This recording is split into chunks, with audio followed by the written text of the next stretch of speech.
All right, let's talk about this really quick. You said, I see a lot of truth to what you're saying, but how do you feel about mothers who tried to be cooperative and ended up single anyways? So this is going to be a harsh way to respond, but I'm going to start with this very direct statement, and then we're going to talk a little bit about it.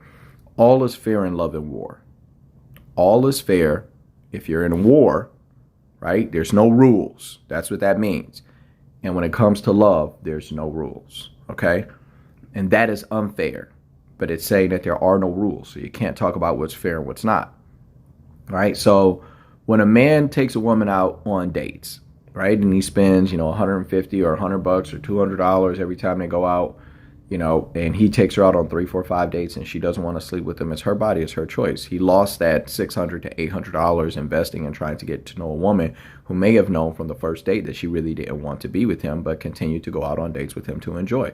In fact, 30% of dating women admit that they had no sexual or romantic interest in the man and were just going out so that they could go out to a nice restaurant and have somebody else pay. They call them foodie calls instead of booty calls.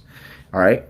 Now that sucks, and I'm not comparing that to a woman who gets left by her husband. I'm only saying that it's a shitty thing on the men's side. And there's tons of more things on the men's side where we all have to take certain risks. So sometimes there are women who end up by themselves and they did everything right and they vetted the man properly and he was a good guy and things just did not work out. That happens 100%. I'm not taking away that it does happen. But if you want to decrease your probability of having a child and being alone, then you should find a man who wants to have a child first. We can agree on that, right? You should find a man who wants to marry you, which means I want to make a long-term commitment to partner with you. My goal is to partner with you for the rest of my life, to work with you for the rest of my life, and stay with you for the rest of my life and build a foundation and a family together and then have children inside of that family. So that's going to decrease your probability of this type of outcome. There's no way to completely erase the chances of you ending up a single mother except not having children ever, right? But if you want to decrease the probabilities, you have to first find a husband, marry before you carry, right? And then you have to find a man who wants a child.